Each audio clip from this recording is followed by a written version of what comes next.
ഇപ്പോൾ നമ്മുടെ ഈ ശകുനങ്ങളിലധികം എങ്ങനെ വരുന്നതാണ്? ഇപ്പോൾ ഒരിടത്തേക്ക് പോകാനായിട്ട് ഇറങ്ങി ചെറുതായിട്ടൊന്ന് മുഞ്ഞു കുത്താൻ പോയി. ചെറുതായിട്ട് മുഞ്ഞു കുത്താൻ പോയി വെച്ചാൽ വീണ് പല്ല് പോയി എന്നർത്ഥം. പറയുമ്പോൾ അങ്ങനെയല്ലേ പറയുള്ളൂ.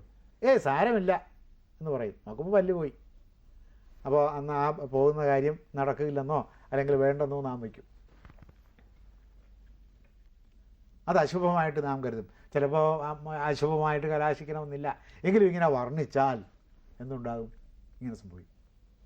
ആ ഒരു പ്രകൃതിയുടെ സാധാരണത്വത്തിന് വിഘാതമായി ഒരു അസാധാരണത്വം ഉണ്ടായി എന്ന് വർണ്ണിക്കുമ്പോൾ വരാൻ പോകുന്ന വിപത്തിൻ്റെ സൂചനയായി പണ്ട് മുതലേ സ്വീകരിച്ചു പോന്നിരുന്നതുകൊണ്ട് ആ സൂചനയായി അത് അംഗീകരിക്കപ്പെടും. അപ്പോൾ അതുകൊണ്ട് അതൊരു വർണ്ണനാ രീതിയായി, ആവിഷ്കാര സമ്പ്രദായമായി, അവതരണ പ്രകാരമായി എല്ലാ കവികളും സ്വീകരിച്ചു പോന്നിരുന്നു. ഇത് ഗ്രീക്ക് മിഥോളജിയിലുണ്ട് ഇത്തരം അനേകം വർണ്ണനാ രീതികൾ.